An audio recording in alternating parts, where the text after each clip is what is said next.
big news for the future of American soccer. The USL has named the English Premier League executive, Tony Scholes, as president of the new Division 1 Men's League. And he said, this is a direct quote from him, "I want to bring the culture of British promotion relegation to the United States." For me, Raphinha has to be on that list. And I don't know how he's not there over Lamine, other than PR. I love Lamine Yamal as a player. I'm Spanish, also español, mi padre de España, but yeah, come on. Some people Dortmund is the last big club. Are they big club? They're the last one. They are the cutoff. They have to be a big club. Dortmund is the cutoff. I'm not saying what I think. I'm asking the room and the fans. Crazy headline coming out of the NWSL. Nuts. Seattle Reign coach admits to using ChatGPT to help inspire tactics. Red card is a company's fault, by the way. I haven't seen anyone say that yet. But Wait, what? Because the red card happens with Luis Diaz running down the wing right in front of Company, and you can see Company being, get him. So Luis Diaz loses his and like goes in with like an open leg tackle. Yeah, it was wild. And then you have Company going, no, it's not a red card, bro. Come on. Yeah. Open the bag. Yo, I know you don't have a shorty. Jesus Christ, nigga. Open the bag, man. Fucking hell. What the? Oh, shit. Yes. 1 year of Musie on father's side. Director of Marketing and Partnerships, bro. Running up a big bag because of this guy. Bro, are y'all serious? Show the people. Open it, rip the, you know what I mean? Yo, I was about to Open it up. See. Bro, Our taste I actually is can't. good. My fingers fucked up. So You want me to open it for you? Yeah, It's teamwork right here, bro. Come on. Bro, Here you go. Are y'all dead ass? What the? Ooh, it's a little brown. Oh, I didn't even know it had a little brown to it. It had a little brown to it. I didn't even know that. Sexy is That's hard. Bro, nah, that's Flip mad it to the low. camera, man. Bro, Yeah, Wales Bonner. Wells Bonner, big best collab. company in the world right now. Big WB. You feel There's me? another one. God damn. Bro, WB, hold nah, on. Throw it up, cuz. yo, hold on, bro. What the fuck? Bro, Yeah. why did y'all do this? We're trying to help this is- you. bro. You deserve it, sauce, bro. man. You earned it. You deserve all of it. You earned the sauce. Damn. This joint is Nah, stupid. This is fucking crazy. This joint's stupid. Nah, bro, Merry Christmas, broski. nigga. God bless y'all, bro. Of course, man. Of course. Hey, mad love to Yeah, all bro. y'all. I appreciate it. Congrats to you, bro. You've been an integral part in what we've been doing Scared for a year. It's been a year now, right? for a year now Over a and year. beyond. And I don't know, we couldn't have done all this shit without you. So Absolutely.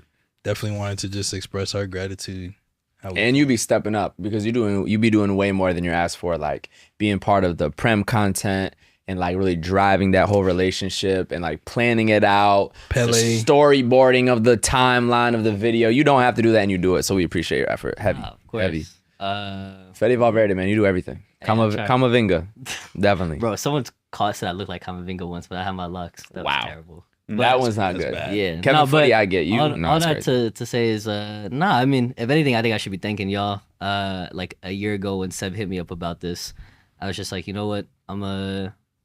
It's fine that it's not like the most traditional thing. Like it'll pay itself in other ways. And I think in terms of like what I've done for work with you guys for the last year, like I've been in rooms and talked to people and been part of things that never would have thought was possible. And I think that's more of a testament to the platform that you guys have all built over the last few years, that I don't know, like work around being black in soccer feels meaningful, and it's like it's what I'm known for now.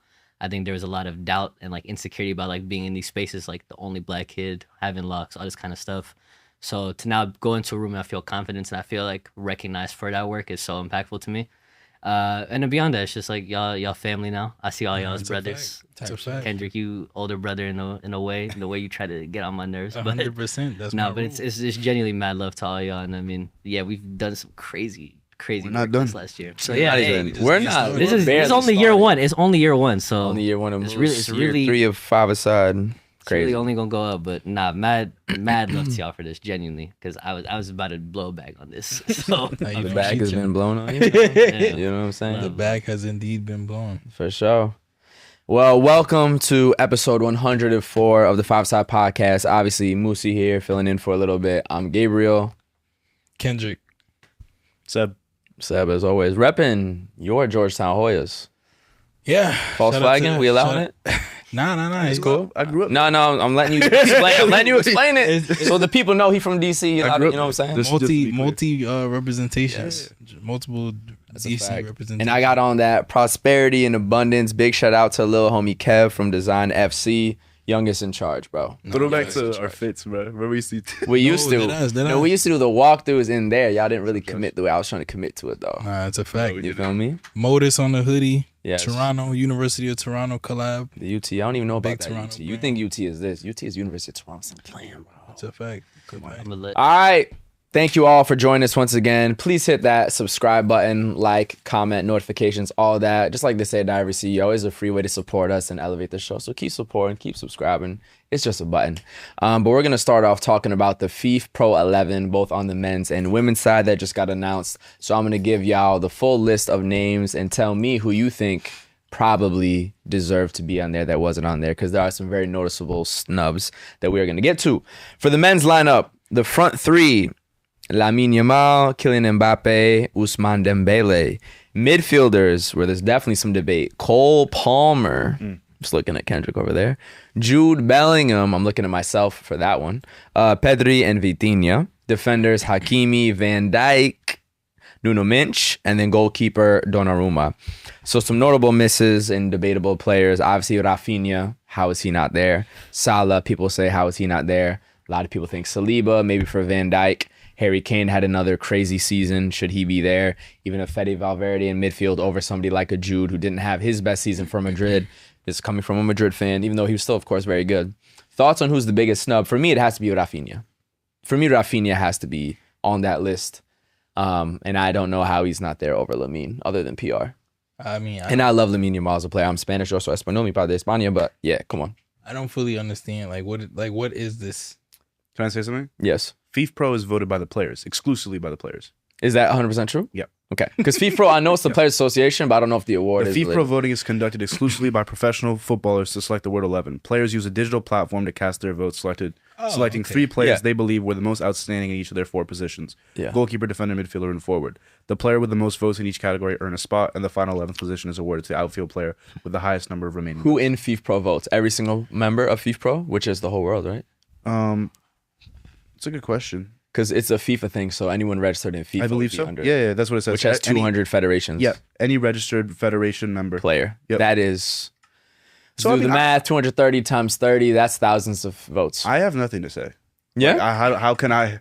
Like, I feel like this is even more prestigious than the Ballon d'Or. Ooh. Ticket, just pay my ticket. I don't think so.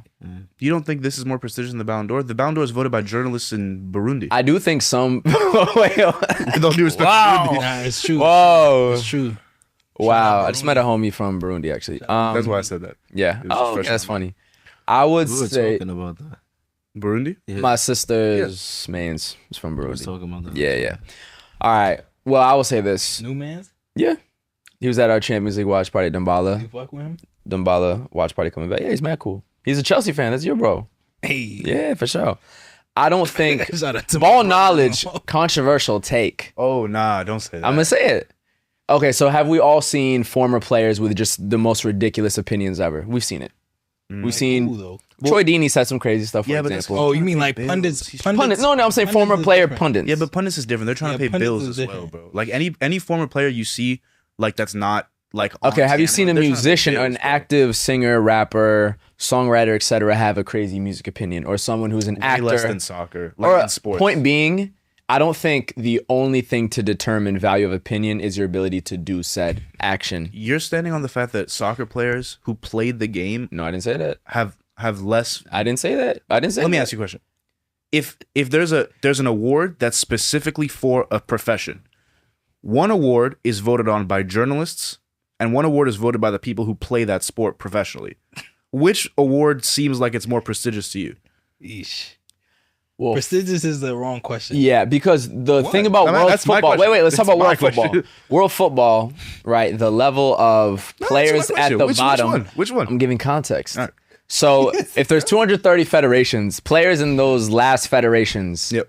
I don't know if their opinion is the same as the highest journalists. Same way NBA voting is a little bit different because you have the best 30 teams in the world, more or less. Yeah, yeah. Right? Okay. And then you have the top journalists with that. So The difference is the disparity of player talent versus journalists that theoretically should be the absolute top who have studied the game the most. But also it's different because it's a whole team award. It's not just an individual player award. So we're kind of losing my bigger question to you was, do you think it's possible for someone to have a bad misinformed opinion even though they do said thing? That's my general. I do think that's what I'm trying to say. I think that just because you're a player doesn't mean on your a opinion. on a spectrum, like it goes journalist and then the stupidest soccer player. But journalist, still opinion less valuable than the dumbest soccer player. Oof, I disagree. He plays soccer professionally. That doesn't mean you know the game well. To answer your question about prestige. If you're the stupidest soccer player, I don't think that means you know the game well. But go ahead.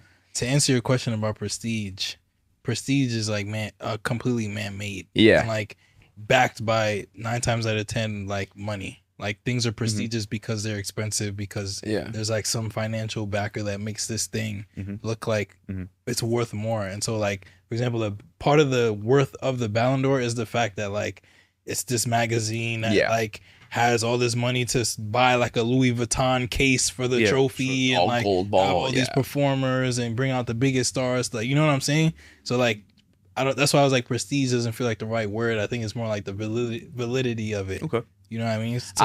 To me, Fifpro is more valid because it's like your peers are voting on you, but the Ballon d'Or is still more prestigious event just because of what they've made it. I think it also depends on who are these peers. Is it really all 230 federations? Are these people actually? Well, the other question is like, are they actually watching the games? Are they nice? Which is, you know what I mean? Are they actually good players? Like, there's a level of soccer is interesting because we really accompany the entire sport through FIFA with the 230 nations. So you have legitimately like almost amateur semi-pro players to the absolute pinnacle of the sport, which is not the same as the NBA, which is they condensed the best of the best of the best, other than some guys who go crazy in like EuroLeague. Do you know what I'm saying? So that's why to me it's a little bit different. Regardless though, back to just the snubs, Raphinha not being on this list is just insane to me for the season he had last year. Regardless of who's voting, I don't care who's voting. It could have been AI voting, players, coaches, presidents, fans. Raphinha has to be in that front three. Yeah. I feel like everyone just forgot what Raphinha did. This comes from a Real Madrid fan, by the way. Yeah. Like, the stats he put up, the trophies he won, what do y'all want from that man? How did he not have a better season than Lamine? Lamine obviously has a way brighter future. You could argue who's a more natural, talented footballer. You could argue who's better right now. Lamine's was just the timing of the season. But it's season. just like... It was the second half. But it's the whole year. I'm agreeing with you. Yeah, and he went crazy. And in their biggest moments, it was Raphinha. Of course, Lamine is an incredible player. Everything he's done, only 18, but I just don't see how he's not on that list.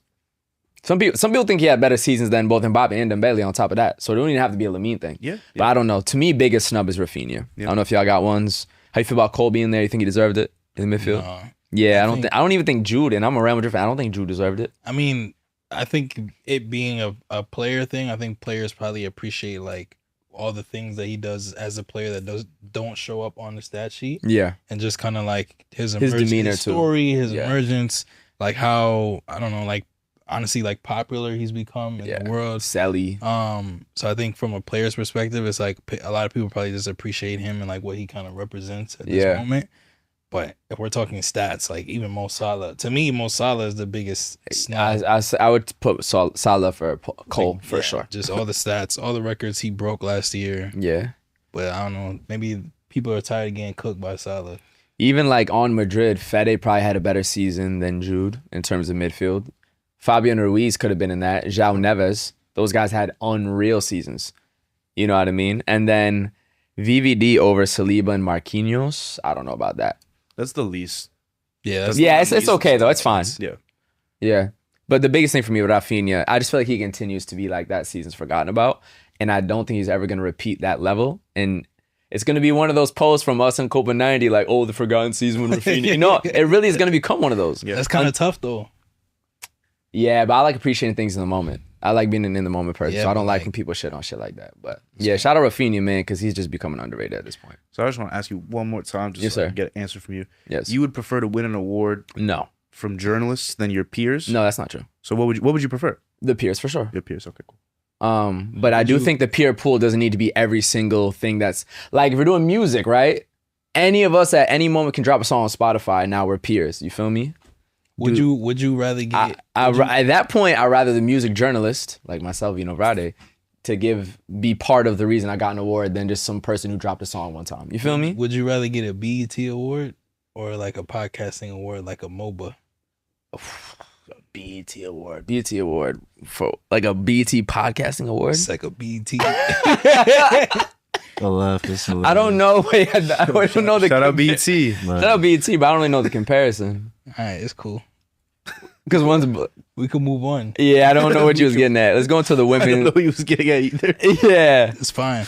which one's the players? BET. It's fine. Because I'm black. Yeah. That makes sense. Your peers would be the podcast. Yeah. award. Okay, that's interesting. Well, I don't know, broski. Shout out BT though. Women's Fifpro 11 forwards. We have Banda, Kelly, and Russo. 2 English players. You're going to see a lot of English players in this lineup. Midfielders, Putellas, Bonmati, and Chebak. Shout out Chebak from Morocco, actually. So the one North African representation there. Defenders, Lucy Bronze, Millie Bright, Leah Williamson, and Ona Batay from Spain. Goalkeeper, Hannah Hampton. So if I do my math correctly, 1, 2, 3, 4, 5, 6 English players from the English national team. I think y'all are dragging it because they won the Euros. And I don't think that's fair. I mean, they're nice. No, because when Spain won the Euros on the men's side, I don't think 6 Spanish players should have been the Fifpro 11. And how is Mariana Caldente not on this when she was second in Ballon d'Or voting? That to me is crazy. No U.S. women's national team players. No Chawinga, who had a crazy season. No Chawinga, bro. Chawinga thing is odd. Come on, but again, man. It's your peers, right? Your peers know better. No, but I think in the women's game, it's even more Eurocentric than in the men's game. And we've seen that with the Ballon d'Or voting. We see that with the Fifpro 11. Yeah. And I'm Spanish too. You don't need the entire, pretty much Fifpro 11 to be the final of the Euros. Yeah, they're not jacking Americans, bro. Yeah, and the one, I guess two African representation with Banda and Chebak. I mean, shout out Banda. I mean, yeah, it's huge. Shout out her. She won with Orlando, it's a champion fact. with them. Had a great season. She's been through a lot. We're talking like PR, and just like perception. Terrible. All the like things that people have been saying about her. Just like the inappropriate comments about her genetics and her appearance and stuff like that. So for the players to like, I don't know, acknowledge her in this way also does mean a lot. Yeah, she's probably the brightest, like happy, person to be happy for on this. And then Chebak too from Morocco as well. Because again, Africa doesn't get a lot of representation in the women's game, unfortunately. It's a fact. But Caldente, she has to be on that list. To be second in Ballon d'Or voting and not be there to me is just crazy. Similar snub, I would say, to Raphinha. And then we have our Golden Boy and Golden Girl winners. So Desiree Doué, reminder, of course, that once you win it, you can't win it again. So Jude has won it, Lamine Yamal has won it, but they can't win it again because obviously Lamine probably would have won it. So big congrats to Desiree Doué on it, as well as Michelle Ajiman for winning it, the young English girl. So fire. I don't know if y'all have any thoughts on those, but Deserved. Pretty much deserved. Well deserved. Golden girl, a Ghana girl, boy. Yeah. And I think, too, the amount of national weight they put on it, her involvement in the Euros was always going to win her it over someone with a club season. Yeah. Should she have chosen Ghana? That's a BNS topic, right? Yeah, it's a fact. Diasporic. Definitely diasporic. Are you allowed to play for the country you were born and raised in? No, Five-A-Sat says no. How hip though. Fuck that. Crying. But of course, speaking of European football, Champions League is back once again. Match day 4 is currently underway with the Tuesday and Wednesday matches. But before we get into any specific games, back it up a little bit into overall UCL predictions. So we're talking champions, top scorers, dark horses, storylines people are looking out for. What are y'all thoughts right now? I got Bayern as favorites. 16 for 16 to start the season, which is the best start ever. Just beat PSG in Paris. Harry Kane having a Ballon d'Or level season. Yeah. Luis Diaz playing with more energy than I've ever seen in my life. 2 goals and a red card in the first 45 minutes. They don't even have Musie back yet. Vincent Kompany, black coach, absolutely killing it for Bayern Munich. Shout out to him. He's got that team balling out. If I have to pick one, it's still very early. And Liverpool had a hot start last season too. I'll give it to Bayern for my favorites. Just for now, it's very early, very early. Yeah, Bayern's probably my favorite too. Undefeated in all competitions as at this point. Yep. Yeah, y'all not gonna like this, but I do think Chelsea will actually pick up steam as the season goes along. They've had like a lot of injuries at the start of the season. I was looking at the Chelsea jersey, bro. I'm looking at the Chelsea jersey over there. They had hella injuries at the start of the season, especially like in the defense. And I think as they kind of like figure things out internally, they'll only get better. Yeah. I don't think they'll win it, but I think they could like be a dark horse in terms of like semis. People didn't expect them to make it far. Maybe quarters, quarters, semis. I don't know. We'll see. Real Madrid though scared me today, but we gonna why? Let's talk about it. Talk about that. We'll talk about that after everybody speaks. Y'all do this every season. This is the funniest thing about Madrid. Bro, I'm just saying, bro. They won 12 or 14 games. But what do y'all?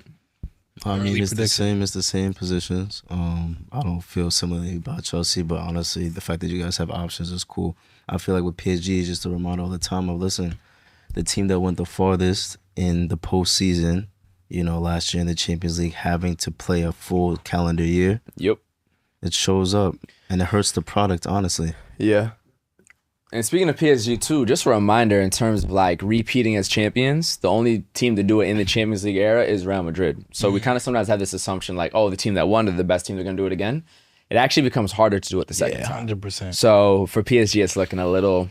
They still can, obviously, but they're going to need... bro. Yeah, and bro. like that They went off again. Hakimi's injury was nasty. Yeah, I hope he's all right. There's no they assassinated him. Yeah, there's no diagnostics there, right? They didn't say. I mean, at least 6, bro. It looks like a 6 months. Weeks, sorry. Oh, okay. Yeah. I was gonna say because it was a contact injury. Look. I mean, I've seen something that says 6 to 8 I would say weeks. Contact injury is always better than they're just running and pull up. Of course. So that part is good. No, man. He was in tears for real. Yeah, He man. was thinking about AFCON. I was gonna say he's definitely thinking about AFCON more than anything. So hopefully he'll be back. I think he'll find a way to be back. Sub? I'm big on Tottenham. I'm very big on Tottenham. I am too, bro. Tottenham. What do you mean? No, I'm big on Tottenham too. And Mickey Van de Ven's I don't know goal. what he means. by Okay, that, though. yeah. Go ahead. Just watch them cook the Nordic people. Copenhagen. Still, bro. What do you mean by you're big on Tottenham? I'm big on them in terms of going far in the Champions League. What was the overall question was who's going to win it?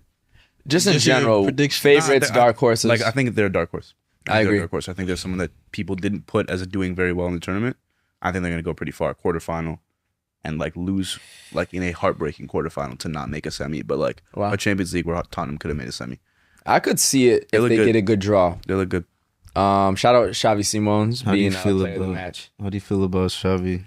He has not been at his best, but it was good to see 007, him bro. get his man of the match. He's on today. 007 watch. I think he had an assist before that though. Nah, bro, he's in the Prem. He definitely had an assist. I don't know about a goal. In the Prem, he's 7 matches, 0 goals, 0 assists. All right, let's see. Fact check me, nigga. No, I'm just checking because I could have sworn I posted an assist. Tottenham. It was probably in the Carabao Cup or some Let's shit. see. He has 1 assist for Tottenham in the Premier League this season. Oh. With his debut assist coming in a 3-0 victory. Yeah, that's nigga, we keep up. What are you talking about? He's Based in truth. 1 assist away from 007 watch. He also recorded his first Champions League assist for Tottenham in November 2025, which is the game we just mentioned.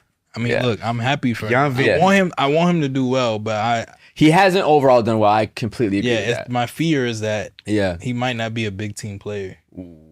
That's my fear. And it's not like Tottenham big team? Do you think he did enough? Yeah. He played well for the Netherlands in compared like to the the Euro teams that semi. he's played for. It is definitely bigger than Leipzig. He Don't do that, He bro. didn't. Did he do well at Leipzig even? Yes, bro. He started for the Dutch national team in the Euro semifinal and played well against England. What are we talking about? No, I have no doubts about his national team play. Yeah. He always shows up for the national team. You saying club? He's a little inconsistent. Are we considering Leipzig to be a big team? No, we're saying Tottenham's bigger. Okay. But he definitely did well at Tottenham's a Leipzig. big team. Yeah. They're not the biggest, but they're a big club. In terms of like the world eyes on you, bro. Like you move to yeah, Tottenham. that's it's a lot wealthy more ass pressure. club, bro. In London, They beautiful have new hella stadium. broadcasting. Broadcasting. Nah, they're not. You think they're a small club? They have hella broadcasting. Is Tottenham a small club? They're not. They're in a great city that has a lot of. They're not a broadcasting. small A club. lot of cameras. A lot of broadcasting. A lot of cameras. Okay, what's the cutout? What's the smallest big club? Like Chelsea? Whoa. I mean, historically. Yeah. History. You know what's funny? I one time was listing out how Madrid has to deal with like big clubs. Remember I was saying Madrid's the best club like in sports?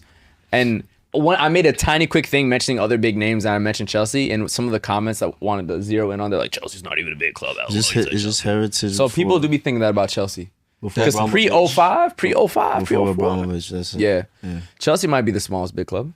City. No, Dortmund. Oof. Some people Dortmund is argue, the last big club. Are they big club? Clubs. They're the last one. They are the They cutoff. have to be a big club. Dortmund is the cutoff. I'm not saying what I think. I'm asking the room and the fans. I can list you the big clubs right now. I can do it right now. Here's the big clubs. These are the big clubs. These are the big clubs in football. It's Real Madrid, Barcelona, Atletico Madrid, AC Milan, Inter Milan, Juventus. Yeah. Yeah. Liverpool, Chelsea, United. Man City, Manchester United, Arsenal, Tottenham. Do you say Liverpool? He said And Liverpool. He said Liverpool. If I didn't say Liverpool, Liverpool. I think you did. I'm trying to save you. Germany. His list is always Germany. aligned to who It's he's working with. Bayern and Dortmund, Okay, France, just PSG, and Ajax. Those are the big clubs. Ajax is a big club. Yeah. Historically, they are. But Ajax is a big Ajax club. is a big club. You're wild. Historically, of course. If you move to Ajax right now, you don't look at a player moving to a big club. Ajax. That's not actually. true. Ajax Then how might be the come last big I know the what you're U.S. men's trying to national team player is going to PSV and winning the Dutch league is not looked at as winning a league title with a big club? No, I think it is. It is. It's obviously not the same as. I know winning what But that's what I'm fucking saying. If Premier we're gonna League. do tiers, I feel like Ajax They're can be still the in the same big. tier. They're still in the big. Historically, No, 100%. Ajax is like- Historically, you got to say no, Marseille because- and Porto too. No. We're doing purely history.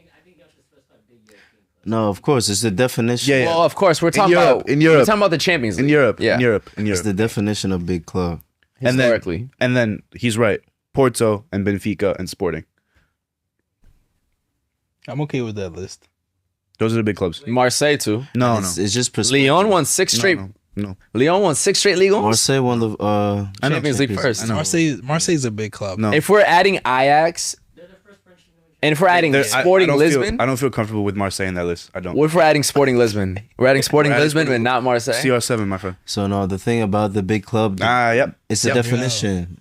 Is big club Samuel. defined? Yo, the question for the room is Samuel. big club defined as a club that just contributed a lot to football? Mm-hmm. Because if that is, then sporting makes sense. You know what I'm saying. Yep. Well, yeah, but I think we're also meaning tiers. Okay, so I'm tiering it a little bit all right. off of like team success. Like when the player says I've arrived at a big club when they have that presentation. If you say that when you arrive at Marseille, I raise my eyebrow a little bit. Nah, bro.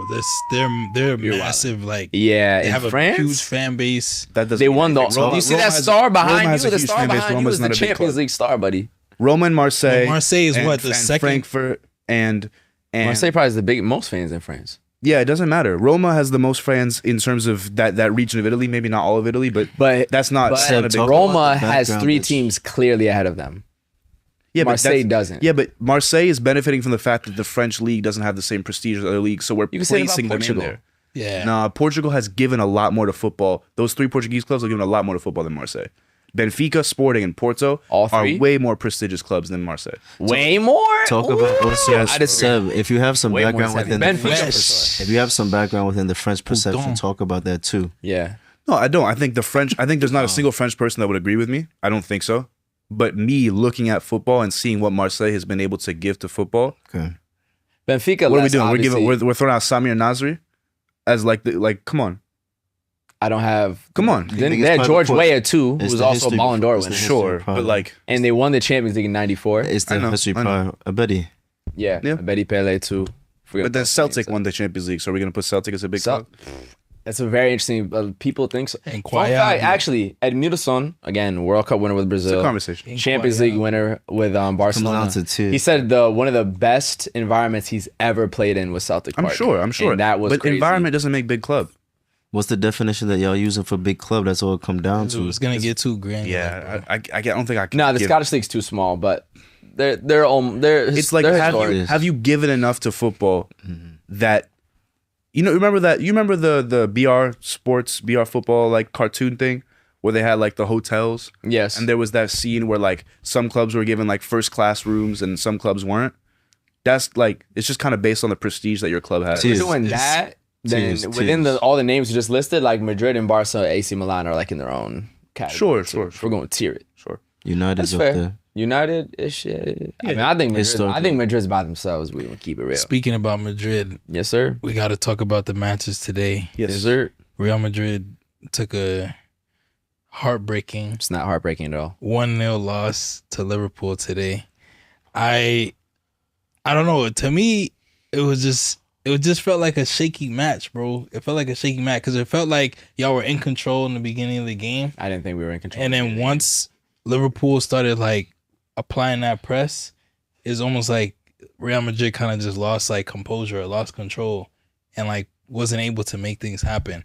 And even I was texting you, I was like, yo, I'm waiting for Vinny to cook what's his name? Connor Bradley. Yeah. He had a good game. I'm waiting for Vinny to cook him. I'm like, bro, you can't beat Connor Bradley, bro. That's not how sports work. And like the commentators is like, this is the biggest match of Connor Bradley's life. If he can shut down Vinny on the wing, like, and Jude, like, this will propel his career. I'm like, bro, there's no way he's going to, though. Yeah, but Kendrick is good for them.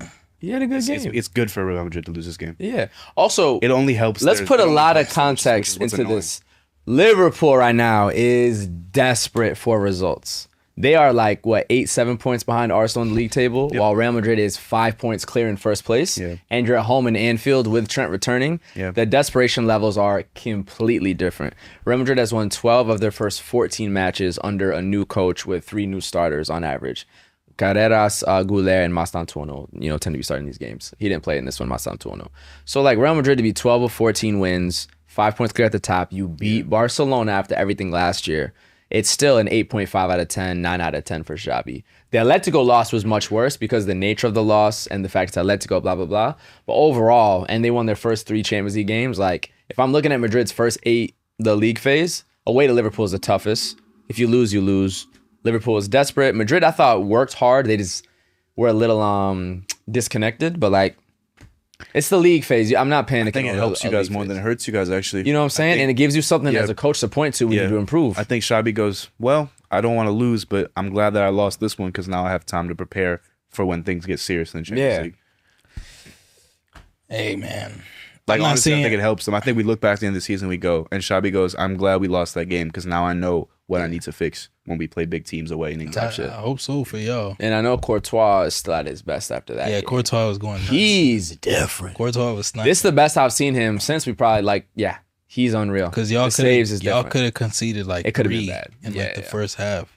Yeah. But I don't know, as a guy who watches mostly Premier League, like Liverpool been getting exposed left and right. So part of my excitement was to get turning that game on Liverpool and watching them get exposed. They had the commentators were saying this Liverpool's best game of the season. Definitely. They turned that shit up. They knew they had to play different today. And Mo Salah finally had a really good weekend. He's looking fresh and sharp. He's got his legs under him now too. So they had a really good game. Madrid just didn't play well. I like Madrid's fight. Like, they were running and hustling and tackling. All that was good. Yeah. And I don't like the Atletico game. At one point, it looked like the fight wasn't there. So the fight was there. Sometimes the passages connected. Trent looked completely out of it. And that's what we got to get to next is the treatment of Trent Alexander-Arnold in his return to Liverpool. Yeah. So they defaced his mural, calling him El Rata, Oh, what? Yeah. Splashing paint on it as well. I can show y'all the exact photo if you just want to see. Damn. Here, that's me in front of it. Yeah, Rat, adios, El Rata. Wait, where's it? He has a mural? In Liverpool. Yeah, in Liverpool. And it says, I'm just a normal lad from Liverpool whose dream has just come true. So for context, Trent Alexander-Arnold is a childhood, born and raised Liverpool star from the youth academy, captain in the youth academy, to making it to the first team, winning every single possible trophy, including Champions League in 2019, their first since 2005. Premier League trophy in 2020, which was their first in 30 years, and the Premier League trophy last year as well. An FA Cup, Carabao Cup, FIFA Club World Cup, and Community Shield. So literally completing club football as a local boyhood player. What more could he have given to the team? He dedicated his life to being good enough to be a starting, meaningful player, including the 4-0 Anfield comeback against Barcelona. Quick corner from Trent Alexander-Arnold that Origi scores to make it 4-0. He did that on the pitch for that club. None of you fans have done anything remotely near as dedicated to the success of the club as Trent. And he gets bashed and booed and yelled at, and they're kissing the badge and flipping him off and all that. I thought it was Y'all Never Walk Alone. And he didn't go to United or City or Chelsea or Arsenal. He went to Real Madrid. He's not even in the Prem. Come on, bro. Yeah. Like, treat athletes with respect, man. I just don't like... I would never want Madrid fans to do this to whoever, you know what I mean? Especially, if Carvajal left to Man City and then he came, you know what I mean? Like, I just don't rock with that, bro. I don't like seeing athletes treated on top of the fact that Real Madrid did the gesture where they went and paid respect to and Diego Jota, bro. the day before the match. I think it was Xabi Alonso, Trent, and Dean. Yeah, Dean, and then maybe one of the like presidents. One other player. Yeah. I've never. I mean, obviously, this whole situation is not that common, but I don't know. I don't think any other club has done that, at least not to the degree that Real Madrid went out of their way to pay their respect. So even in the midst of that, to then like just violate him even further is like, damn. I think it's crazy, bro. The Jota part's even crazier too, because they always tell you reconcile with people because life is short and you never know what's going to happen. And so to have a tragedy happen and then, I just don't like it. Personally, I don't like it. It's bad work. Yeah. I don't know if y'all got any extra thoughts. Nah, just like Liverpool, like no one dreams of like living in Liverpool their entire life and never leaving ever. Yeah. Like if I'm so talented at this sport that allows me to travel the world and do this at a high level anywhere in the world, and I spent, 17 years in Liverpool? His entire life. I think it was 20 years of his life, yeah. Bro, well, his entire life, but I like, think 20 years of like playing for Liverpool. Can I not go to Spain for a bit, nigga? Like, damn, literally. Like, holy shit. Literally. Like, it's not like I went to London. Yeah, exactly. I went to Spain for a little bit. Like, relax. Yeah, woosah. I think it's crazy. But you know who didn't relax today? Bayern Munich. Bayern Munich. Luis Diaz, 2 goals and a red card in 45 minutes. Sheesh. That was wild. Yeah. I mean, you was watching. The red card is a company's fault, by the way. I haven't seen anyone say that yet. But wait, what? Because the red card happens with Luis Diaz running down the wing right in front of company, and you can see company being get him. So Luis Diaz loses his shit and like goes in with like an open leg tackle. Yeah, it was wild. And then you have company going, no, it's not a red card, bro. Come on. Yeah, it was bad. From Like behind, he like egged his player on in a moment where Luis Diaz was clearly like super Riled up. on 10. Yeah. He's an it's really funny if you watch it from like the top stadium angle. It's literally only company's fault. Only company's fault is crazy, but yeah. Only as a man, you're only being the key word. Only being the key word is scary. Play the highlight, you'll see it. Shout out Luis Diaz for what he did. I was watching at the Bayern office today with the Bayern guys. There's a Colombian dude who works for Bayern. He was saying, but he was saying that this is like how Colombia football is. Like my favorite player scores 2 goals and it gets a red card. Yeah, like he was like that's just how watching soccer as a Colombian often is. But nah, those boys at the Bayern office, they were excited. They think they're gonna win everything this year. Yeah, they might. Yeah, you might. 4 trophies? Could be 3, right? No, 4. What's the 4? The Super DFB Super whatever, like the 3 major. 3 major. Yeah, if you don't count Super Cups. That's CG. Yeah, right. That's tough. Yeah. I don't have anything else to say. Yeah, bro. 16 for 16. They just broke a European record for win streaks to start a season. Literally, I've never seen anybody ever do this ever in the history of ever. They're beating some. They also beat Atletico or Chelsea. They beat Chelsea. They beat Chelsea. They beat PSG in Paris. They go to Arsenal next. Oh, really? Yeah. Okay. They host Arsenal. They host Arsenal next. They'll win or draw.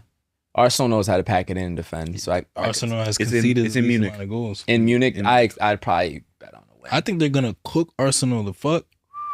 You ain't cook, bro. They're dropping goals on everybody. Bro. Arteta knows how to play haram ball for real. Bro. I can see 2-0. I can see 2-0. I can see 2-0. Yeah, and Lucho's. I don't see a drawless. I mean a goalless affair. With Luis Diaz out, it's a little tougher. But I guess you just slotting Gnabry. Literally anybody. Gnabry had he had the flick to Elise. Elise missed, and Luis Diaz scored the rebound. I think on that first. Yeah, one. they'll be fine. They'll be all right. Fine. Are we concerned about PSG at all? Nah. They turned up. I am with health. The health is the issue. They did beat Barca. Huge win at Barca. That could have been 2-2. No. Yeah, but that energy from PSG is energy is great. Man up. They had to. The fuck. Oh, man up too. That's fair. Yeah. Man up without Hakimi on the field. Fine, bro. They have a talented squad. That's why I'm not concerned. The injuries is a problem though. They're not winning the Champions League without being fully healthy. Are we saying? Do I think they're going to win the Champions League? No. Well, I'm saying worried about their Champions League campaign. Well, then because preseason you're thinking, man, they could really. They don't. I guess. I didn't know the question. They don't look scary to me. Yeah, they're not scary, and they haven't been the best in France. Yeah, they're a little. The French league is pretty tight up top. France, they're winning the league. It's just the standard they've set is like I know, but they're not smoking everybody. I mean, okay. They lost at home to Marseille. They drew Strasbourg. They are the best in France. It's just they're not winning by 57,000 points against. Nah. But if the top 5 teams are all 1 point separated from each other, it's like okay, like they're only 2 points. We're actually all the best together. Yeah. Okay. They're only 4 points. Like 5th place is only 4 points behind. It's tight in France. You know what I'm saying? Like if I get and Dembele's out, you get 36. I'm the best. Nah, You're second. But the season's not over either, is what we're also saying. It's early, bro. Like, if we all on a bench, I'm the best. I have more points Yeah, than you. but the season's not over, so they haven't even proven that they're clearly just going to win the title. I understand. But they need Dembele, and they're going to need Hakimi. That's a fact. They're going to need those boys for sure. City Dortmund. Yeah, City Dortmund. That's The tomorrow? return of Haaland. That's tomorrow. Yes, sir. Haaland's These been... clips into the void. Yeah, 100%. Nah, people going to see this on the episode, though. Crying, You feel me? Yep. The return of Haaland is an interesting story, obviously. Haaland gonna turn up as he do. Yeah, he might get 6. Are we talking about Ronaldo's interview today? Oh, Yes, for sure. We can get right into that. I would like to. Yeah, man, Haaland's in his bag right now. He's scoring a lot of goals. He's scoring a lot of goals. Even if it's 5 against, Israel and shit like that, he's scoring a lot of goals, bro. You said against who? Yeah, You know. Israel. Yeah. Yeah, bro. Them in Moldova. He just bagging against everybody. Fuck me, man. I think he'll get 1 or 2. I think he probably won't You celebrate. putting that in your parlay? I don't put no parlays in. I'm 1877 Hope, New York, bro. I'm anti-parlay. Definitely. What do y'all think about his season though? He's having a crazy year. Yep. He's wilding out, He's bro. working his PR, man. His PR is funny because now he's doing like red light glasses and he's doing ice baths with his Player of the Match award. Like More important than you think. I just watched Raphinha get snubbed off the face of the earth. Work on your Well, PR. nah, he just launched. He just launched like a YouTube thing, right? That's helpful. Haaland? He did. He's- Jude also has a YouTube channel. I think that got him on like there. a day in the life of like. Tell you, bro. That's what I'm saying. Haaland. And he's doing a lot of like It's working, bro. he's doing a lot of wellness things on some Ronaldo shit too with the ice baths and good. talking about prioritizing sleep and everything. So I respect that. Yep. Because that's like life stuff too. But yeah, speaking of wellness, on some Cristiano just got interviewed by Part 1 with Piers Morgan on his YouTube channel. Peters. Wild person to be interviewing you. Why are they such good friends, bro? I don't know. Probably just because he supports him PR wise. I guess. But he talked about his relationship with Messi and how we shared the stage for all these years, saying he likes him as a person, as a footballer. He's magic, best player I've ever played against, best player I've seen besides myself. Facts. Yeah, thoughts on any of his comments? Yes. I don't know because you brought it up. So. He spoke about how the World Cup is not a dream of his. Cap. Do you have the exact words though? Yeah. Okay.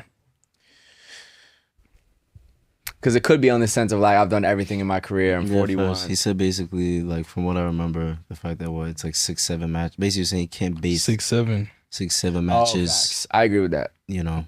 of a tournament on his validity as a player. Here's the exact quote. Let's get it. It's not a dream of mine to win the World Cup. I don't think a tournament of 6 or 7 games can determine whether you are the best player in the world or not.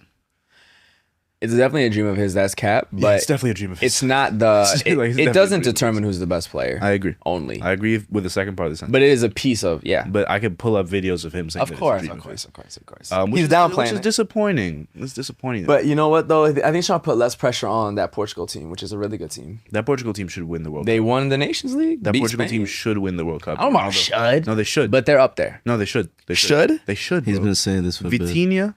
The issue with Portugal has always been the midfield. They have the best midfield in the world now. But they haven't aged Ronaldo, unfortunately. If they had peak Ronaldo, I got you. He's not Okay. peak. With Bruno and So Rafa, the front three is not the same. they should win the World Cup, bro. I don't know Who do you about think's better should. than Portugal? Yeah. Spain, France, Yeah. probably Argentina. You don't think so? I think once it gets going to a World Cup, even though France tends to have a little bit of chemistry issues, I trust France in the game more than Portugal right now, and Spain for sure. And probably Argentina, just because they find a fucking way. I don't like, I want Portugal to beat Argentina. If I had to guess who would win in a matchup right now, I'm saying Argentina still. Anyway, I'm disappointed. But they're up there. They have I'm disappointed a little It's bit. unfortunate that peak Ronaldo wasn't at peak Portugal around him. Yeah, Because in 2006, he's what, 21, 22, incredible squad. They make their Figo. first semifinal, right? And then as he becomes the best player in Portuguese history, the team really fades out. That's why his 2016 Euros are so incredible. Yeah. And now the squad around him is ridiculous again, but he's 41. If he was like 28 right now, woof, I'd be giving him favorites. So, but that's also the nature of football sometimes with national teams and also being from a smaller nation. So, What do you think about the perspective of his perspective changing and him coming to terms with maybe his career and maybe his own dreams? Obviously, the point that you're bringing up is the fact that, okay, there's a contradiction in terms of, I guess, the validity of what he's saying, but I guess that morale switch. I'm just not a fan of someone who I've always considered to be super, super like ambitious. I will speak out my ambitions, walking that level of public ambitiousness back. I've always looked to Ronaldo as a reference point for someone that's like is always outspoken about what he wants to achieve. Yeah, I found that super admirable. Fair. And I don't believe him when he says that it's not a dream of his. Well, of course, he should dream for it. Yeah, he should. That's true. I wonder if there's a little bit of. He speaks obviously very good English, but there are sometimes it's just a little. There could be a little something there. It could be a little not perfectly worded. Because I feel like you could re-ask the question back, and it's like, "Have you dreamed of winning the World Cup?" He's gonna say yes. You know what I mean? Like, as a kid, so I think there's a little bit of that there.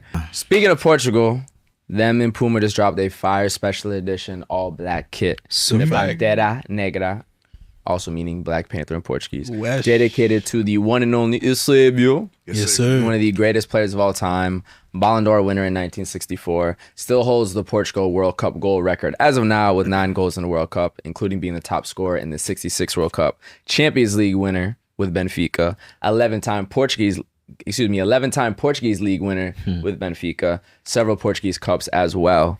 And the question almost is he the greatest African player of all time? Because he was actually born in Mozambique, which at the time was colonized by Portugal, making him Portuguese, and then moved to mainland Portugal at 18 to play football. So he is a 100% African-born baller and is arguably the best African player ever, though he did represent a European nation.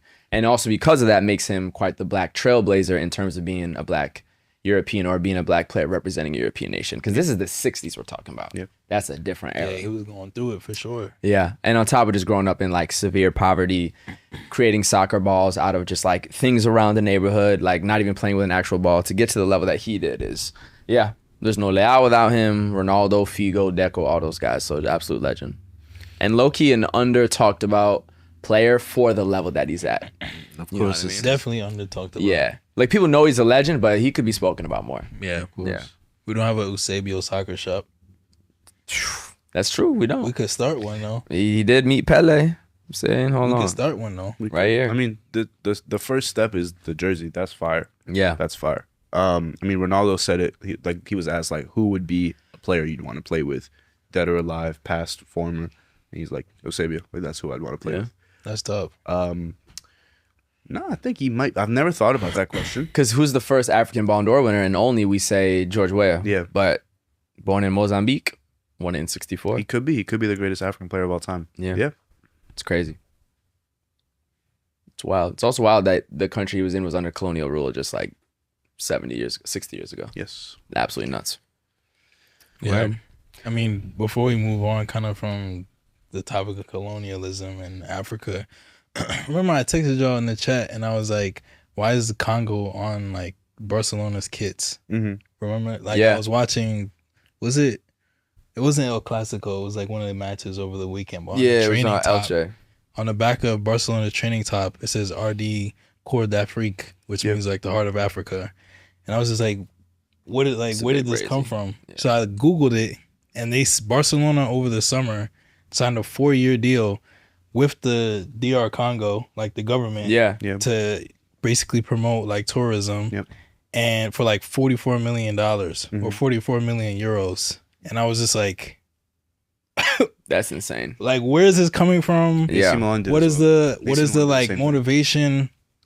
And I feel like I just completely missed this over the summer. And I was reading up on it, and there was a lot of backlash because obviously like DR Congo is going through a lot of like internal conflict. Yeah, there's a lot of factors with like Rwanda and like different militant groups being involved, and so it's just a weird time in football where like Congo and Rwanda in particular are like such a big part of European like training tops and sponsors and Visit Rwanda and all these things, and it's like I don't know how to explain my feelings or concerns. Yeah. But it feels like a very strange time in football, and it has been in the past. But even just seeing that casually while I was sitting on the couch, I was like, "Why is this a thing?" Yeah, I mean, it gets worse. The owner of Man City and his relationship with the country of the UAE, and what the UAE is doing in Sudan right now, funding the RSF, which is a literal G-side.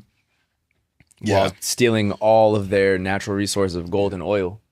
Like the Congo thing I think is a little bit more nuanced though. Because $44 million is an odd spend for a nation's government where there's so much extreme poverty in Congo. Yeah. But tourism and the promotion of a nation as a place where people can come and visit and invest in helps a nation. It does. I guess, but especially in West Africa. I understand. Is but that logo placement doing that? I guess that's kind of the concern. Think so? Mm-hmm. I don't know. No, because it provides a certain sense of like what that does. Commonality. It provides a certain sense of, again, I keep using this word on this episode, but like prestige for a nation. If your nation, it's what a sponsorship does. When a sponsor is able to place their logo on a jersey of a major national team or professional club, it legitimizes the brand or the country or the entity. And so you're just a little bit more inclined to invest. You're just a little bit more comfortable feeling stable with your money being invested in that country because you're like, all right, this country has done major deals with these. It's like when we put the Premier League logo on our decks. It's kind of like that. That's not the same thing. It's not the same thing, but it's a similar psychological trick. That's what sponsorship is. I think of a training top. I think that I agree you know what I mean. That. So like the visibility is Spotify. It's a Barcelona's training. Of course, but I'm saying Spotify, for instance, you see every time, every highlight, everything. We're also like comparing two things that should not be compared because it's also like there are accusations from like world health bodies and just like what's the word, humanitarian organizations that are also accusing like the Congo, like the government of the Congo, of playing a part in like some of the genocidal acts that are happening in the country. Of course. So I think people aren't upset that they're like trying to boost tourism. People are upset that they're putting $44 million, euros, whatever the currency is, to a sponsorship for Barcelona, while they're also funding crimes that are happening in the country and not putting those dollars into fighting or like getting rid of the said crimes that are happening in the country. You know what I'm saying? Yeah. What I'm saying is, and then to invite people to visit the country amidst that's like, so much atrocities that are happening, or like what are we really doing here? But to me, honestly, I raised my eyebrow. I said, "Oh shit, Congo's safe enough to visit now?" And then you Google it. And then I Googled it, and I was like, "Well, probably not." But I Googled it. Step one. Association. Mid conflict is insane to me. Yeah, I think you'll watch this back. You know what I mean? Like, can we remove that? No, I don't think so. Like, because at least I literally I raised my eyebrow when AC Milan. Like, first of all, Juventus has visit Detroit, which is a whole nother conversation. Please, no, sorry, it's a whole other conversation that we need to have. Wait, for real? They do. They do. That is so. They're not connected. Yeah. Yo, which Detroit?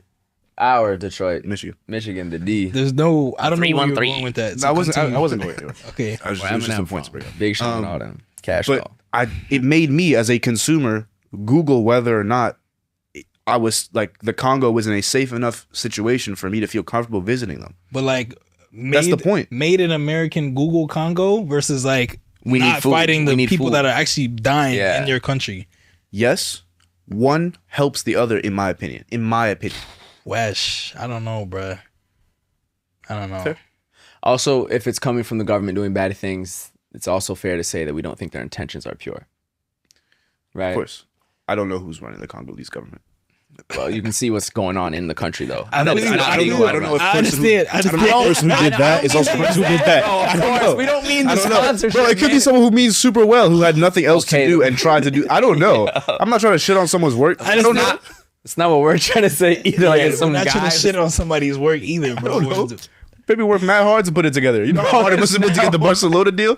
I think we're losing the some point. of the point. I don't know, even just the seriousness of this topic. Yeah. And even everything that you brought up with like the UAE shit is crazy. Yes. Like he owns Man City. And where is that money coming from when you see what's going on in the exploitation of their natural resources of gold and oil? Not to even mention the whole G side and the violence and the displacement and funding a military group that has millions. Like, I think the UN classified as the worst humanitarian crisis in the world, which is crazy because how do you even compare them? But for it to even be confirmed as that bad by humanitarian groups tells you the level that's in. And that guy like owns Man City. Yeah, so, and everyone's going to Dubai and just having look at this look at all these beautiful. There's like actual slaves in the country. It's insane. It's insane. And I don't know. And I mean that just even brings to the topic of like how much. Like we spoke about like Palestine and then like different parts of football have tried to like address that Yeah. conflict, but like nobody's talking about Sudan. Yeah, Sudan and Congo, you Like hear in the so football much less. in the football world. Yeah. Like nobody's really talking about it. Sudan in general has had less PR. Yeah. It's finally now kind of boosting up from what I'm seeing. But that could also be the bias of my algorithm, me being tapped in. I don't know if the world, like analytically, I don't know if there's more searches for it, more tweets, more, I don't know. I'm seeing more of it, but again, that's algorithms are specialized to you, which is crazy. I think during AFCON we'll see a bit more because Sudan. They're in it. Yeah, I'd love to see some African unity around their situation too. The way we've kind of seen Arab unity around Palestine, I would love to see African and actually Arab unity around Sudan, because that's a whole nother ethnic political. I just can't. It's true. Yeah, I know. I'm just careful. I'm just letting you know. That's what they're saying is like you care about some Arabs, but not the black ones. And the whole thing about Arabifying the Gulf, and that's the last country. It's really deep racially and ethnically. Super. And then it gets into the whole thing. Their standards are different from yours, bro. Of course, but then it even gets to the whole thing about Morocco and their Africanness, and do they support that the black? It's a whole thing, bro. And Moroccans not wanting Lamine to be equally from Equatorial Guinea. No, that shit is actually deep, bro. Coming for you. That's because they're coming for you. No, I'm being for real though. Like you just continue to ignore his dark skinned mother. They don't even call him black. I'm just saying it's deep. Connections is deep. And if we're talking about African football, I think we got to get into being sub. Yep. Let's do it. Yep. All right. Transition. I just can't. I can't unsee that Barcelona shit, bro. It's crazy. The heart of Africa. You should see the AC Milan one. What's that? It's like it's a dead ass a tourism ad that runs on the ad boards in the San Siro of like people snorkeling in the Congo. But like you don't think that shit is mad weird? I think it's weird, but it made me Google whether or not Congo is safe enough to visit. That's what I'm trying to say. He's just bringing that up. The smallest crumb of association. He's saying is adding something. I think there is positivity in that. Doesn't matter. No, at all. Yeah, you say it matters. He's saying that doesn't do shit. Is what I'm hearing. Like just imagine like niggas is getting murked in New York and niggas like put up like I Heart New York on a T-shirt. Yeah, like, but beyond merch though. No, but this is but the world has normal I'm violence. Like a genocide in New York. Like genocide. All niggas, all black people in New York are getting killed, are getting lynched. Yeah, and then some nigga in Italy. It is my opinion that visibility leads to positive change. Visibility is very important. That part is true. I mean, if I look at how Saudi Arabia, want people spending money. If I look at how Saudi Arabia is trending towards a more Western mindset in terms of how things are slowly becoming more and more positive for women, for women's rights, and for all that, it's because eyes have been trained on Saudi. So if eyes start getting trained on places, things have to fix up. That's my opinion. Saying it's a crumb. I understand. Yeah. You can't have no one watching. But I guess my thing is like it doesn't feel like a. And are they weaponizing shit like it's that? It's not aligned in the partnership. It's not an aligned partnership. Yeah, like it just doesn't. Like, it doesn't feel effective. It doesn't feel effective, and it feels almost like just inappropriate. Yeah, because now it's like not, the awareness is like on the back of a soccer T-shirt. Yes, and the awareness is like, okay, to hope for economic gain. We not about like this with the Royal Caribbean stuff with Inter Miami and Messi having Royal Caribbean on their shirt while they're that's promoting a company. Yeah, but there's like there's like beaches in Haiti that have become like militarized so that Royal Caribbean can land. Oh no, Royal Caribbean is terrible. Can he ask you that? Yeah. Sorry. No, I assume we were cutting. I mean you can talk about it. We've talked about it. Yeah, we have talked about it. I was thinking that's still different though. I'm just looking up. Yeah, no. Yeah. Because that's a corporate brand, and obviously this probably ain't gonna be the problem, but like that's a corporate brand who's profiting from doing terrible things, but it still is a physical cruise I can hop on, which isn't just visit blank. So there's a bit of a difference there too. And cruises are terrible for other reasons. Welcome to another episode of Five Aside on Being Sports. Today we are talking about the very, very important last spot that is up for grabs for the World Cup for African nations, Nigeria versus Gabon, Cameroon versus Congo. We'll also get into some transfer rumors. We have Osimhen, who looks to be rumored to be joining Barcelona. Endrick looks to be rumored to be joining Lyon. N'Golo Kante looks to be rumored to be joining Paris FC. Way. And lastly, we will get into our picks for the greatest African kit of all time. Some picks you might be thinking of, maybe Cameroon, maybe Nigeria, but you'll hear from us on that. First question, guys. Big games coming up in Africa. Let's start with Nigeria versus Gabon. Who do you guys have? What do you guys think is going to happen? I mean, major upset. I think upset. You think it's going to be a major upset? No, the interesting, I guess, storyline about this is the potential to miss back-to-back World Cups. versus a first-time World Cup. Yes, that is the storyline. That's a different type of vim from both sides, which I don't know which vim is gonna win, bro. I think I know which vim is. Yeah. The Gabon. I'm vim. going with Gabon too, The bro. Gabon vim, bro. Your first ever World Cup. Bro, you know how long? Do you know how long? Do you know how long Aubameyang has been waiting for this moment? Yeah, bro. Now he got. Long time ago. Listen, he promised his pops. That's why I promise. I promise, bro. Now we got Dennis Bawanga with him, Lamina. Like, I'm with you, bro. Yeah, and Bawanga, the thing about him, he's in top form. He's in playoffs, Which is crazy. Like versus all the other players that he's going up against. Huh? How's that about to work? What you mean? He going to It's play pretty for soon this Gabon? game, you know? Yeah, it's fine. You gonna leave, come back? Yeah. Bet. Gabon. No, over actually, LAFC? I think. Zip up the suitcase. So LAFC already qualified for the next round of playoffs, so he's good. He can go to Gabon. Okay. Take Nigeria out, come back, and then Win win another- another. That's crazy. That's And then go win AFCON.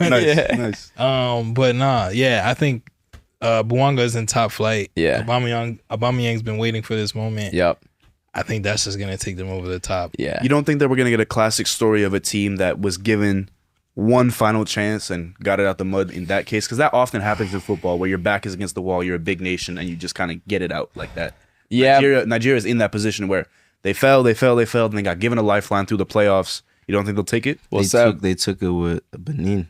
Yep. I mean, Osimhen showed that he's not playing. He's not playing. He He's was in not crazy playing, form. so God, that's awesome. It's like, bro, let's do it again. All right. And remember, it's not really home or away that affects this, because it's a 4-game. It's very NBA, very American style, where they've brought all the teams to Morocco to play during a week. You know, you're in the same bubble, city. man. Like, it's the bubble. It's literally the bubble. So it's not really, there's no outside determining factors. You're in Morocco, get your spot to the World Cup. We've seen big nations get chances and fail, not to hurt your feelings, Seb, but Italia Italy is a good example. has missed quite a few World Cups in recent memory. It's true. So what Italy to Europe is pretty similar to Nigeria to Africa, more or less, if you go in terms of just historic population, blah, blah, blah. So I still think they could miss it. Yeah. It would definitely be an upset. I agree with you that it's not like expected for Gabon to win. Nigeria has so much talent from Osimhen and Boniface, Lookman, Olaine, Iwobi, et cetera, et cetera. They have a great team, but we know chemistry on national teams is everything, and I think Gabon it's a bit more for them right now. Yeah, and I don't even think it would be an upset. Like, if we're just looking at this qualifying campaign, That's a part solely, 2. Yeah. Gabon had 19 points from the qualifying round. Nigeria got 15. Nigeria's goal difference was +7. Gabon's was +6. So, like, pound for pound, if we're just looking Actual at like, what they performance, took away from each match, it's pretty equal. Yep. Okay. Right, we got 2 Gabon in the couch. You going with Niger? I don't know which Vim, man, but I would love to see Gabon put the boys away. Where's the camera, bro? You're right there. Gabon, put the boys away, man. Yeah. Another country with a G. I think Nigeria will take it. Yeah. I think so. Makes sense. I think the squad is too good. Yeah. I think the squad is too good.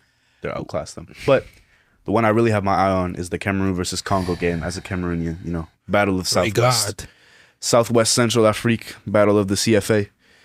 I don't know. My heart is racing. That's a crazy one. It's intense, bro. To have to play the Congolese for a spot at the World Cup is never fun. It's a tough match, but one thing that you guys can have faith in is, besides the loss to Cape Verde, last time you guys lost was in AFCON. It's true. We haven't lost in a while. We're a good squad. Yeah. Cape Verde just kind of rode the momentum of it being their first World Cup push, but Cameroon didn't have a bad qualification. Onana has had, for me. Yes. Neither did Congo, though. I mean, on Cameroon's side, Anguissa is looking really good, and Mbeumo in the Prem is playing really, really well. Baleba too. Baleba is playing super in La well. Liga. Young in La Liga is cooking, and you can't not mention Onana and how well he's been doing in Turkey. Yep. And so I think on paper, Cameroon has a stronger squad than the Congolese. I think the Congolese, however, have been waiting for this moment. How well they did last AFCON and how much they've been putting together in terms of bringing players from diaspora. Even bringing Aaron Wan-Bissaka into a Congolese squad is something that would never have been possible 10, 15 years ago. Yep. So first of all, it's just getting harder and harder in Africa. Yeah. Harder and Yeah, harder and that's a harder. fact. And you know what's crazy is the winner of these playoffs still got to go play in Mexico in March. You have to win 2 more games. I gotta go beat Bolivia in Monterrey, bro. Like, what am I doing in Monterrey? Crazy, bro. Anyway. True. Yeah. Yeah, it's true. The winner of this does not go to the World Cup. So Cameroon, to go to a World Cup, any one of these 4 teams would have to win the first game, then win the final, then win the semifinal in Monterrey, and then win the final in Guadalajara to get the one remaining spot to go to the World Cup. Yep. And then there's going to be exactly another right. side of the bracket. It is. It is. So there's a playoff going on in Mexico in March where 2 teams are going to get the last 2 Stop pushing spots back. for the It's World true. Cup. I promise. It's Yeah. true. It's We true. were at Sub's house actually while Haiti was playing. Can you, Musie, Looking at it. Can you check up on this? Which part don't you? We looked it up Because on. I think the winner of this takes the last like CAF spot. No. Oh no, they have to play each other, bro. Like Cameroon versus Congo and Niger versus Gabon. They play each other. and then that person gets the last spot. We for the we CAF. looked this up when we were at his crib. I'll show you. Look, as Canada, Mexico, blah blah blah. Look, Okay, look. CONCACAF received 2 spots in the playoff tournament, while the AFC, CAF, CONMEBOL, and OFC each received 1. So 1 CAF team is entering this playoff in March of 2026 in Mexico. 2 teams will go through from the 6 teams. Got you. So for CAF, you have to win 4 games. There's 2 sides of the bracket. Coming out of Mexico, 2 teams will qualify. Yep. So CAF, you have to beat the semifinal playoff, then the final CAF playoff, then 2 games in Mexico, which is crazy. That's rough. nice. Yeah, and so for me, it's really hard. It's really hard. My heart is heavy because I'm very nervous to see who will win this. My prayers and my hopes are with Cameroon. I think Cameroon will go through in that first game. I think Cameroon will then play Nigeria and beat Nigeria and move on into the playoff rounds for the World Cup spot. It will be beautiful for Cameroon, but I think history is on their side. Again, the team in Africa that has been to the most World Cups and gone the furthest. That's not true. The team in Africa that has been to the most World Cups. For me, Cameroon, just kind of like what you alluded to, they have the support of a lot of people. I think they have the most informed players right now with Mbuemo and Onana, both balling out for their respective clubs. So I'm going to take them, and I think they'll go on to face Gabon, and then I think Gabon will take that spot and fight for their right in the rest of their playoffs. I got Gabon too, man. Yes, sir. Come on, I got Gabon too. Aubameyang has been waiting for this moment, bro. It's going to happen. But I do have Cameroon going through to add into the midfield as well with Anguissa and Baleba. Again, Etaillon quietly balling out for Levante in La Liga. I saw him play against Real Madrid.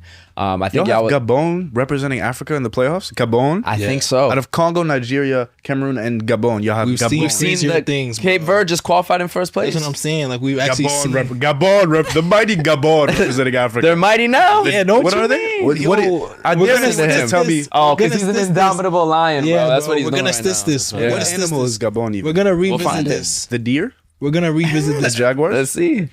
Panthers, Pantera, That's bro. actually Pretty tough. cool. That's cool. We're gonna Mad revisit cool. this just for you. We are, facts. Hey man, Not sure. of course I'm rooting for Selb's wellness. You know what I mean? I feel like it's great if somebody on the show has something to look forward to. I can't be the only African on the show looking at my team play. Exactly. You cannot. Can't It's not fair. It's not nice. It's not. Be nice with Cameroon. Be nice. So you got But Cameroon. I got Cameroon, but I would say the most beautiful storyline will be Gabon and Congo going forward. That'd be really cool to see. That level of upset would be incredible. It'd be nice. If they both win, is insane. Yeah. Speaking of insanity, we have to speak about a player who has been lighting it up in Turkey. But rumors are swirling about his potential move to a new club. Victor Osimhen. Victor Osimhen now plays for Galatasaray. He is their top scorer right now. He is by far the best striker in that league. And it looks like Barcelona are eyeing him for a move. Does it make sense? Does he fit Barcelona? Why has he not gone to a top club sooner? I don't know if Barca's the best fit for him. I think he's a Barcelona level player in terms of his talent, and he could be a 9 for pretty much any team in the world. But I don't know if that play style is going to be the best for him. I think he would really thrive in the Prem, actually. I think he'd do really well. Your team, Chelsea, and I know you'd love to have him as your 9. That's a bit more of where I see him going. Why he hasn't made the move is interesting because he definitely could have been playing at other teams in Italy because he was playing out in Napoli before. He could have made a move to the Prem. But I think that goes to show you the passion of Galatasaray fans and what it means for him to be playing in Istanbul for that club. Because it has to be something sentimental being there, doing that, seeing that fan reaction that's keeping him there. I think Because I don't know why he hasn't left if we're going purely off of quality and top teams. I think from the Napoli thing, it was more so like, I don't want to speak poorly on anybody, but I think it was a little bit of failure on his agent. Okay. Like, I think there was like a lot of negotiations that were happening, especially with Chelsea, that just fell through. And I don't know if it was like, there were reports that his asking price was too high and this and that, but I think we know that there's a lot of clubs, top tier clubs, that would like for him to play for them. But I think like there was this failure in terms of negotiations and getting an actual deal done. Regarding Osimhen, I'll say it's interesting. His play style, like you say, fits the prem, maybe because of his explosiveness, a way, cutting in between defenders, cutting the lines. But that also offers Barca something, different. Yeah. Rashford does that as well. And it's interesting to see because you brought up even the fact of his agent and that pricing debate brings up another transfer of N'Golo Kante potentially coming to Paris FC. Facts. And that's a good investment by that club that's not in Ligue 1. And getting a player that helps obviously in the 6th position, adding to the midfield and isn't too pricey.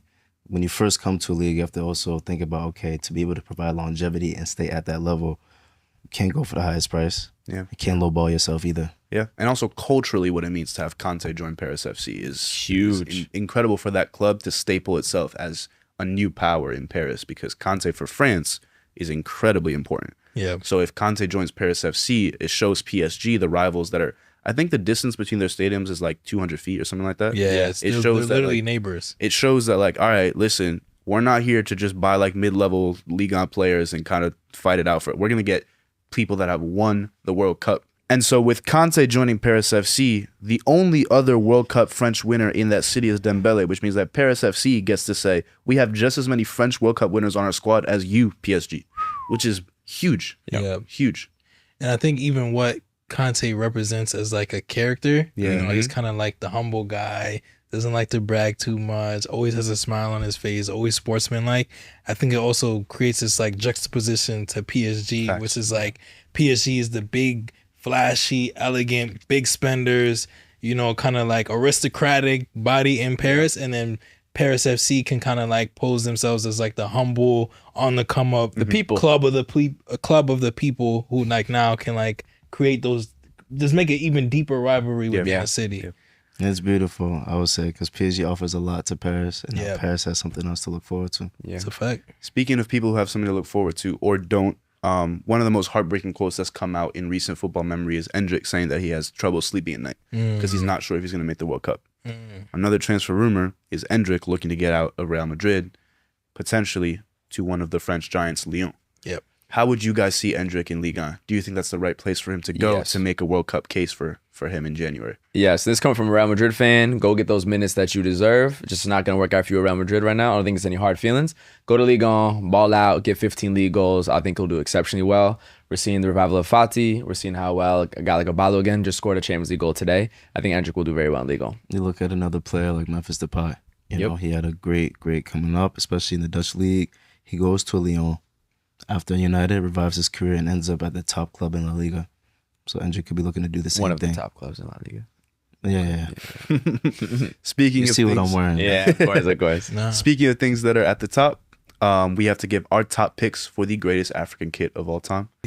Gabe, what's your pick? I have to go with the Nigeria 2018 home kit, sold out worldwide, worn by every Afrobeat singer that you can possibly imagine. One of the most iconic designs ever. And not just the kit itself, but the off-pitch tracksuit that comes with it too. The design, the colors, the pop of it, forever iconic for Nigeria. I got to go with that. For me, I'm gonna have to go with the 2012 Côte d'Ivoire kit. Okay. The home kit, the orange kit, that beautiful orange is something that you'll never forget. Some of the best African players of all time have worn that kit. Yaya Toure, Drogba, Gervinho. And it has a beautiful kind of like elephant imprint. Les It's like éléphants. very lightly, faintly seen in it. Yep. But it's a beautiful kit, my favorite of all time. Incredible one. Hey man, gotta go with the Black Stars. They have a Ghana red kit from 2010. You know what I'm saying? Classic. There's only one African team that in their second World Cup appearance made it to the quarterfinal. It should have been a semi. Yo, listen, we had great goals from Suleiman Tari, great goals from Asamoah Gyan. Cook the U.S. You know what I mean? So even the hints of gold, if you look at it, the details on there and being the Black Stars, a beautiful flag, a beautiful country. We're going to the World Cup again.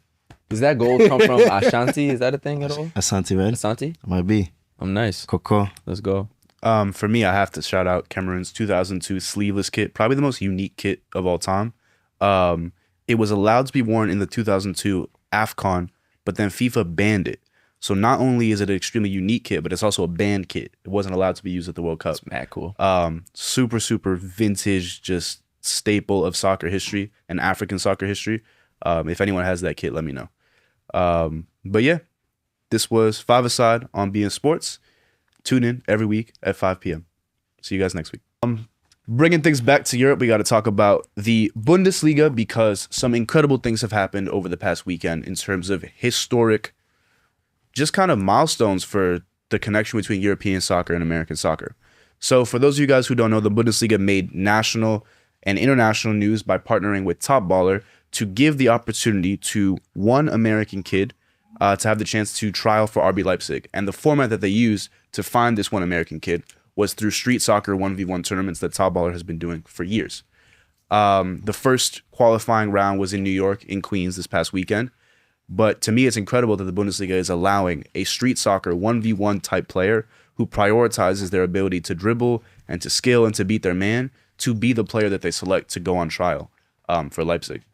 It's historic. It's incredible. How do you guys feel about European leagues turning to our sport in that way? I think it's amazing because it's a great way to identify talent. Being such a large country with so many different cities, it's like, how do you break down and find who that most skillful player is? And I think it's going to be a beautiful representation of the talent in America. So having this young kid from Queens who just qualified out of New York, very, very exciting to see, and I think it's going to go far. Yeah, and I think the Bundesliga has recognized the talent, the American talent that they've already had come to their league, and they want more. They want to know like who's out there that has the ability to beat their man one-on-one and actually like be a forward progressive player. And I think we've had a lot of American players go to the league like Gio Reyna, like Christian Pulisic, who like are that archetype. And so the more the merrier. And I love that they used a non-traditional way of identifying talent. Facts. We talk sometimes about the lack of accessibility and the death of street soccer globally and how that affects talent. So being able to bring somebody from that is a little bit of that magic sometimes that people say is missing. So I think it's really smart too. It's a fact. One thing extending from the talent ID would be especially the location of the event. From an event production standpoint, but yeah, using Queens as a location for a 1v1 tournament. Queens is known to be one of the most diverse places in New York, in the world. And Seb, let us know how the event was. It was incredible. I got to go. It was incredible.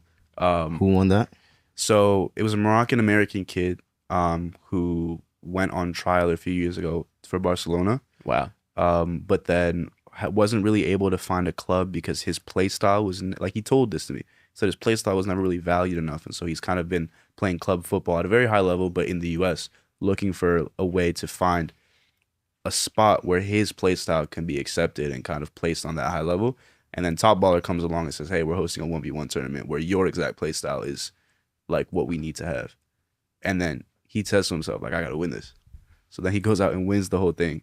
So now he has a chance to go to the finals in a couple months. Love it. He's going to have to compete against the best player in LA, the best player in Miami, best player in Houston, best player in Atlanta. I'm pushing for best player in DC as well. But yeah, it's pretty cool, I think. It's a lot of talent in America. We're man. rooting Y'all for don't New understand. York, bro. Definitely New York. rooting for him. That's a fact. What's his name? You representing us. Haroon. Haroon. We rooting for you, Haroon. Haroon, Get you that. representing New York. Get that. Listen up, Haroon. If they don't respect your jinky majinky, make them respect your jinky majinky. That's what we saying, bro. Amen. Due region for sure. Love it. We got to talk about NFL Berlin because the Bundesliga is hosting American football from our country in theirs. And so one of the questions the Bundesliga threw at us, which I thought was a little fun, was how would the best Bundesliga player do in the NFL? And how would the best NFL player do in the Bundesliga?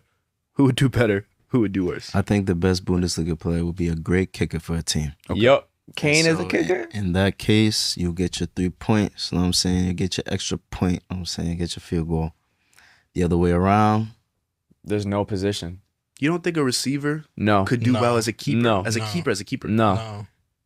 There's so much positional awareness that is different. Nah.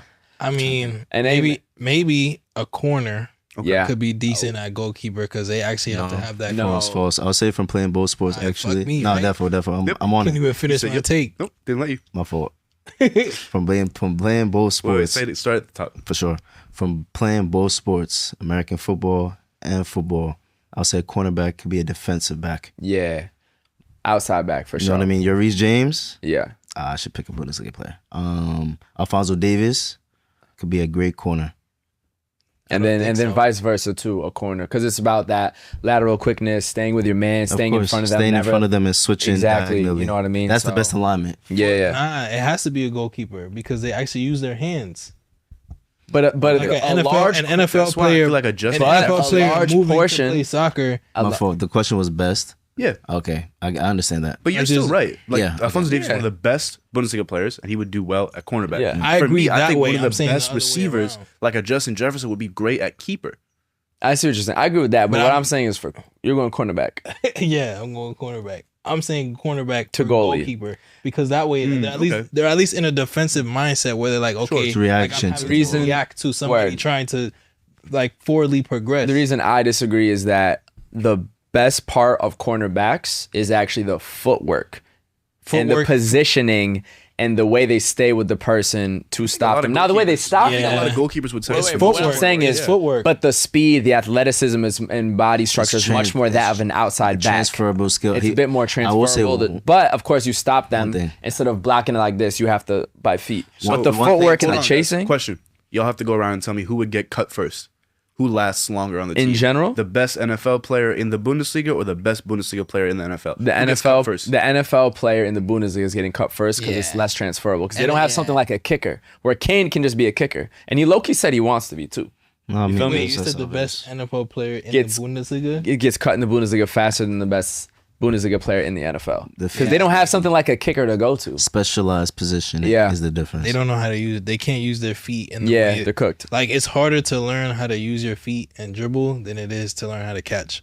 I agree. But it's a But the thing specialized is, position. in soccer too, you can also just go be a kicker. A And soccer if- player can. We're agreeing. No, I'm agreeing with you too. I'm just I saying. think one thing that's interesting about the cornerback thing you brought up though, for real, is also that position. Like we see interceptions as the highlight. Their job isn't like interception is not the biggest thing. Yeah. You know what I mean? Like if that happens, Yeah. it's lit. And the we taking it to the Like house. scoring like a chip from midfield. Like Yeah. You know what I mean? yeah. And even just like There's like one a game, two. Yeah. the footwork is their most important skill set as a corner and positioning. Big news for the future of American soccer. The USL has named the English Premier League executive Tony Scholes as president of the new Division 1 Men's League. And he said, this is a direct quote from him, "I want to bring the culture of British promotion relegation to the United States." Wow. The number one executive in the Prem is coming to the USL. Yeah. Second league. That's huge. Wow. So guys, what do you think the future of the USL can be in the US? It's a really complicated question. Okay. Because the USL is not directly underneath the MLS the way the championship is directly underneath the Prem, or Correct. that La Segunda is directly underneath La Liga in Spain. So they have more of a, in their mind at least, a lateral relationship. But the MLS, of course, thinks they're above. The MLS has an ownership structure, from my understanding. I might not explain it the best, but they all, what's the word? How do you break down the MLS ownership structure? Because that's the reason they don't want. It's a single entity. Yeah, the MLS is a single entity league. The MLS as a league owns the rights to all the clubs. So there's no still, reason There are still like for- individual owners. But Exactly. They all kind of have to like. Play by the rules of the league. Exactly. And so there's no benefit financially for promotion relegation. And because MLS is so far financially ahead of USL, until USL can catch up financially, I don't know how it can really challenge MLS. But promotion is a phenomenal thing. And I think at the end of the day, there needs to be a way that all these leagues come together whenever that happens. And that'll be the best for US soccer. Because we've seen a lot of negative relationships between MLS clubs and USL clubs, like the San Diego situation we heard about. We know people affected by that. So I don't know. But overall, this appointment and promotion relegation, I think is a benefit. In general, the USL has a unique opportunity because there's more amount of teams within the full, range of divisions. Having promotion and relegation allows teams to be able to, change their obviously impact and future. And a lot of players obviously see the USL as a place for them to not only get to an MLS, but them to go abroad. How does promotion and relegation change which USL teams can provide that impact? It opens the playing field a lot. So coming with that mentality is going to be very, very interesting, something that people have been calling for at the highest level. But Long time. having it at the second level might even create its own pros that we might not be able to foresee. For me, I do think promotion relegation is a great thing in general, but I don't know how I feel about like them. I don't know how I feel about the whole like, oh, I'm gonna bring like British culture to America, because the whole thing is Yeah, that's like a whole nother thing. the whole thing is like we're trying to grow American soccer, and so to be like in order to advance soccer in America, we're gonna bring in British culture. It's like, we're gonna bring in our colonizer to fix this up. Yeah. Now we gotta create our own thing. I agree with that. It's big. Culture-wise, I agree. Because we need to stop having this inferiority complex towards Europe and the bloke culture and the pubs. No, we call them bars. British guy. A pint, it's just beer. Like, I don't like all that. I don't like all that British shit. But the promotion relegation, I rock with. Yeah. I think so. I was talking to Kiros today. One of the things that he brought up was that we have a tough time with the concept of away days because we're just so far from each other in the U.S. That's true. Do you think that away day culture is part of the things that we're lacking in the U.S. to create proper soccer culture? He was saying we just work too much in the U.S. and it's like, no, we don't have time to go to XYZ city and spend 2 days and get drunk and blah, blah, blah. Knicks fans, I'm a Knicks fan. Shout out my New York Knicks. We're going to the NBA Finals this year. The Knicks fans will take over mad stadiums. So obviously MSG, we take over Barclays Center. They be taking over sometimes TD Garden because the Celtics are trash right now. They'll take over Philly Stadium. I was in Philly Stadium. LA, though.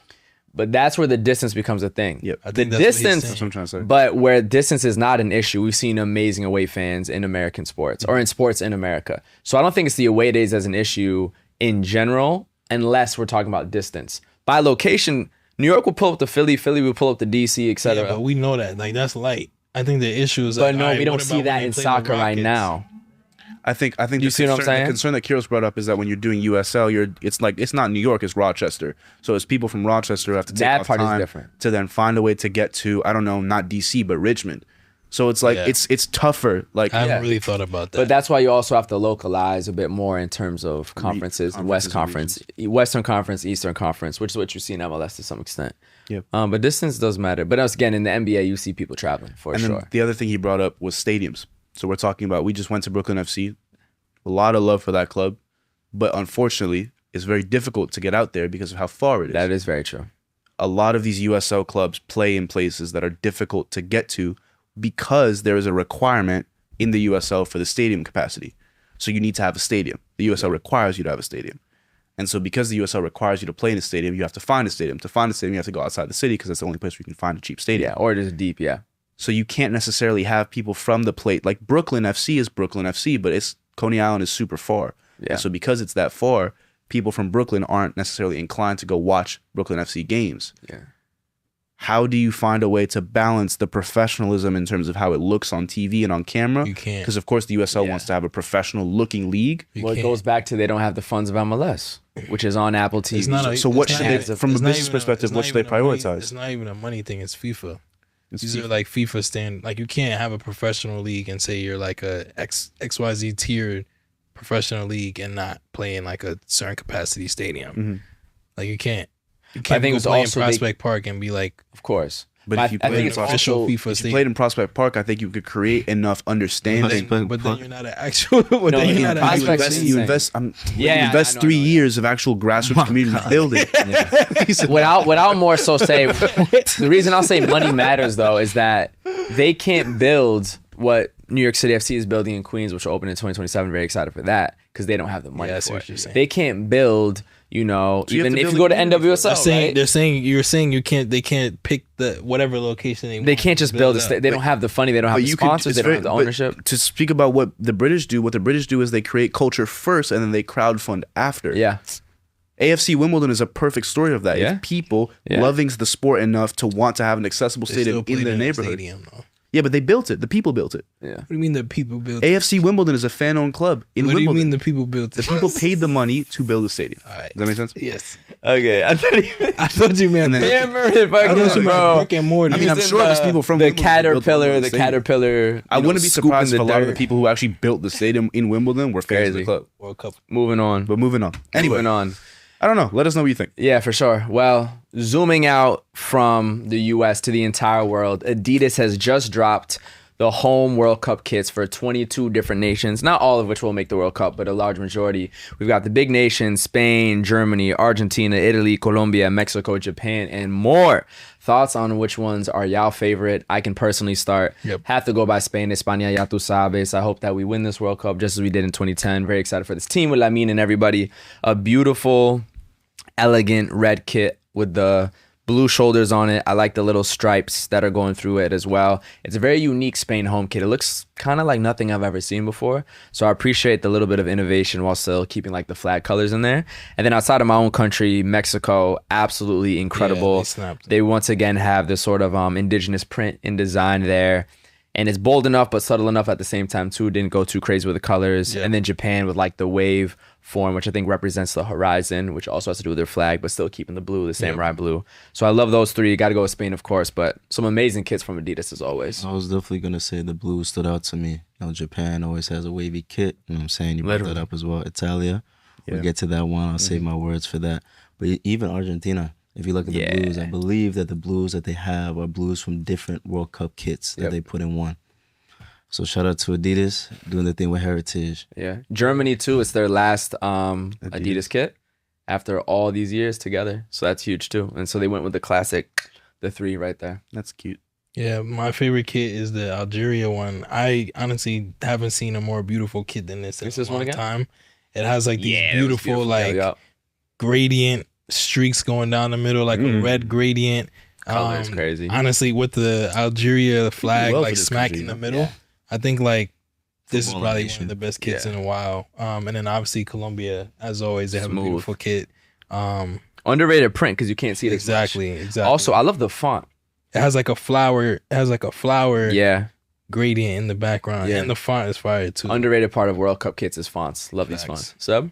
I gotta go with the Italians. I think this is one of the most beautiful Italy kits in a long time. Really? It is a throwback to the 2006 World Cup win. That's why you have the gold accents on the sides to commemorate that. And then the laurel detailing inside, which is very representative of like ancient Rome and just kind of Italian culture and just a celebration. Beautiful. I think it's one of the most beautiful Italian kits of all time. Italy's got to make the World Cup to wear it though. So fingers crossed for that. You know what I just noticed? Some of these Adidas kits have a bunch of Adidas logos on the Adidas logo when you really zoom in. It's crazy. It's actually nuts. And it's really visible on y'all kit on the Italia one. Today's wow. That's really cool. I don't think I've seen them do that before. Innovative as always. Big shout out to Adidas as well, who had us at the World Cup ball reveal for the Trionda. We got a personal preview of these kits as well, walking through their studio and everything. So very excited for these and very excited for the away kits. Yeah. But we can't tell y'all about those just yet. You know what I'm saying? That's a fact. We talked about ChatGPT. I gave my concerns about ChatGPT before. Crazy headline coming out of the NWSL. Nuts. Seattle Reign coach admits to using ChatGPT to help inspire tactics.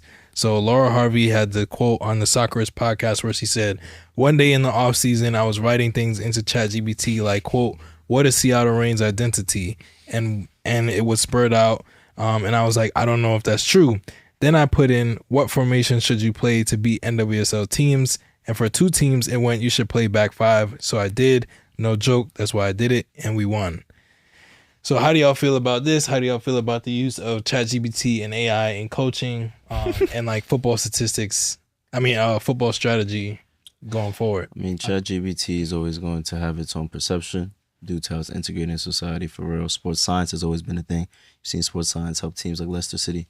You know what I mean? That's how they got their signings of N'Golo Kante and Mars. So I was about to say, but AI, obviously, the concept of it is going to funnel everywhere and use it to your own advantage, but it's so fresh and new that it will always feel weird. I only think it's weird because it's ChatGPT. Of course. If you're using a super high, complex, specific sports science algorithm or scouting thing tailored to the game of soccer, basketball, baseball, whatever, that's nothing new. Like, of course. That's how people, I think Frankfurt uses a lot of analytics and stuff. Analytics is amazing. ChatGPT cannot research that deeply in soccer. You're just pulling from Google. So essentially what she's done is she's Googled what to do, and then ChatGPT has gone to Google, found what journalists say on Google, like goal.com and 433 are saying about that's what it is, because it's just a pull from Google to give you an answer based on what the journalists have said. So if journalists are saying that, it made sense that the 3-5-2 worked because it stopped this team, then ChatGPT pulls that and says you should use 5 at the back. Boom. So essentially what you've done is you've taken advice from the journalists that you're criticizing every week. It's because 5-2 ain't 5 at the back. It has to be very key. ChatGPT is generative AI. It's just generating from that. Yeah. It's not pulling advanced analytics and creating its own conclusions. I'm not against AI. I'm not against using AI. You should use AI. You should use it. But not that AI. Is silly. Exactly. Yeah. Word. You know who don't need AI though? 5-A-Side podcast. That's not true. I need it. Actually, we use AI all the time. It's very helpful. Embrace new technologies, guys. Let's be honest. You should definitely embrace technology. We use AI a lot. Yeah, but we don't use it when we don't need it because we're creative guys. It's not true either. I use it when I don't need it. Sometimes I don't need it. I use it. Everybody but Seb. Is there an AI platform that you recommend people look into more? ChatGPT. Besides ChatGPT. Look into more. Yeah. Use Opus if you're trying to start your content shit. Use Opus. Just more so a search engine. Oh, search engine. Google's starting to cook a little bit when you go into AI mode. Do we cooking? Oh, for you. Damn. I've gotten worse results from ChatGPT actually, especially with sports ChatGPT stuff. with sports because it's 2 years back. So if I Google what team does Osimhen play for, it's going to talk to you about Napoli controversy. Google overviews is good. Google is more accurate. So yeah. Now use AI when you need to. So don't use it in centralization music. This Yo, on Spotify, listen to real people. Don't listen to AI artists. That's just disgusting. That's just disgusting. That's disgusting. I will disown you as a friend and as a family member. But there's no other platforms that even outside the pod. Descript, Opus AI. Oh, you're saying search engines? Yeah. Any platforms? I'm using the micro. Movar is good for storyboarding. That's what I use. But you still mean searching, right? Yeah, that's a good shot. Yeah. To move on. Searching Google. Yeah. A video Descript can help you like put it together, and then Opus clipping from longer form. Cool. So yeah, episode 104, y'all. Like, subscribe, comment. We love y'all. We appreciate y'all, and we're gonna start a fan segment soon. I'm gonna get that started. Facts. It's a fact. We have to. Shout out your pops for the idea. Yeah. Bringing it back. Love y'all. Peace.